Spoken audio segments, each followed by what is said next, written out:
মোমো খাবে গো মোমো? এই দেখো কত মোমো বানাচ্ছি। না, এটা আমার ঘরের জন্য নয়, আমি খাবো বলে একেবারেই বানাচ্ছি না। প্রতিদিন সকালে সমস্ত কাজ সেরে যে কাজটি এখন আমার নিত্যদিনের সঙ্গী হয়ে উঠেছে সেটা হলো এই ছোট্ট আমার ব্যবসা, তার জন্য মোমো প্রস্তুত করা। আমার ছোট্ট একটি মোমোর দোকান রয়েছে, তার জন্যই সকাল থেকে তার প্রস্তুতি চলে। বিকেলবেলা দোকান খোলা হয় এবং এই সমস্ত জিনিসগুলো নিয়ে যাওয়া হয়।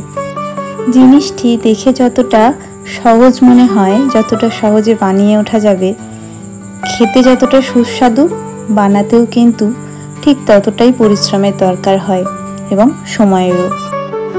আজ বেশি কিছু দেখাচ্ছি না, আজ এইটুকুই।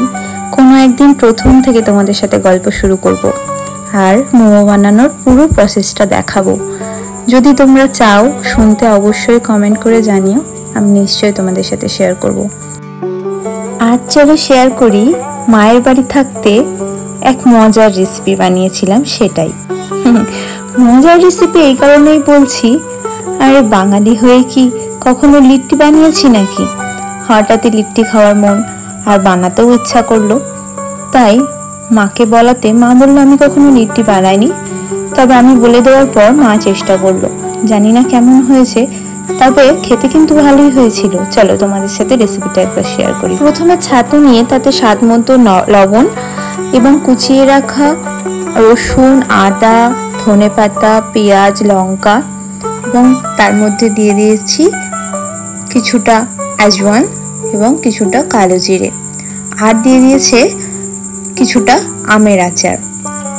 আমের আচারটা কিন্তু এর মধ্যে মাস্ট, আর একটু বেশি করে সরিষার তেল দিয়ে ভালো করে এটাকে মেখে নিতে হবে হালকা হালকা জল দিয়ে, এবং বেশি জল একদমই দেওয়া যাবে না, এটা কিন্তু শুকনো শুকনোই থাকবে, কিন্তু হালকা হালকা জল দিয়ে একটু ভালো করে মেখে নিতে হবে। তারপরে পুরটা বানিয়ে নেওয়ার পর আমি ডোটা বানিয়ে নেব আটা দিয়ে। এখানে কিন্তু ময়দার ইউজ হবে না, অবশ্যই আটা দিয়ে এবং কিছুটা আজওয়ান এবং সরিষার তেল। এখানে কেউ কেউ ঘি ইউজ করে, কিন্তু সরষের তেলটা আমি করেছি, এবং এখানেও সরষের তেলটা একটু বেশি ইউজ হবে, তাতে স্বাদটা ভালো হয়, কারণ এটাতেই বেশি টেস্ট হয়। দিয়ে কিছুক্ষণ রেখে দিলে একটু নরম হয়ে যাবে, খুব বেশি নরম হওয়ার দরকার নেই। তারপরে এটার মধ্যে এরকম গোল গোল করে বাটির আকার করে পুর ভরে সেটা মুড়ে দিতে হবে। ঠিক এইভাবে মা যেরকম ভাবে করছে এরকম ভাবে এই যে গোল গোল করে নিয়েছি। আর এপাশে সাইডের এগুলো, এটা হবে ভাজা, আর এগুলো হবে একদম শুকনো খোলায়। তো দেখো এখন রাত্রেবেলা মাকে উনুন জ্বালানো করিয়েছি।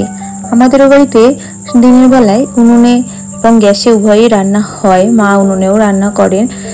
তো দেখো এখন রাত্রেবেলা মা উনুন ধরিয়েছে, আর এটা যেহেতু প্রথমবার বুঝে উঠতে পারছিলাম না জিনিসটা কেমন হবে, একটু পুড়ে পুড়েও যাচ্ছিল, কিন্তু তাছাড়া তো উপায় নেই, না হলে সেটা কাঁচাও থেকে যাচ্ছে।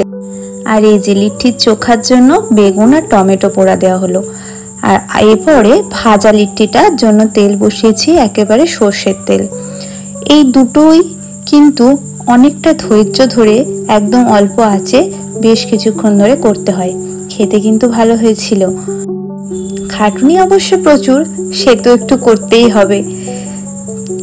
আর এই যেটা ভাজা লিট্টি, এটা আমার যতদূর মনে হলো এটার ডোটা আর একটু ছোট ছোট করে পাতলা করলে বোধহয় আর একটু বেশি ভালো লাগতো।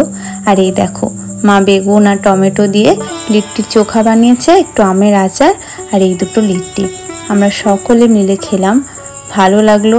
অনেক দিন পর জানি না কেন লিট্টি খাওয়ার মন হয়েছিল, তাই বাড়িতেই বানিয়ে নিলাম, মজা হয়েছিল। তো চলো আমরা খেয়ে নিই, আজকের জন্য এইটুকুই, দেখা হবে আবারও। আর এই দেখো শুকনো লিট্টিগুলো ঘি মাখিয়ে খেতে কিন্তু সবচেয়ে ভালো লাগে, যত বেশি ঘি দেবে এইসব জিনিস ততই